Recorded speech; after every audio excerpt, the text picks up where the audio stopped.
Hey guys, welcome back to another quick tutorial video of Tech It Simple. In this video, I'm going to show you how you can add a folder into your Proton mail. So, without any further ado, let's dive right into this exciting video. In order to add a folder into your Proton mail, firstly open your Proton mail application.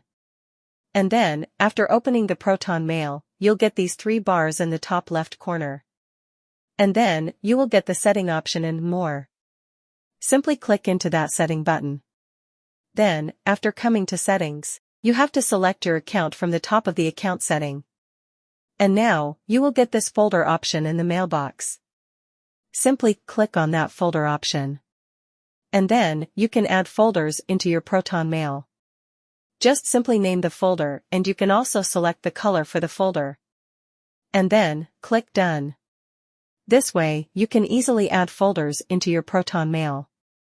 I hope this video was helpful for you.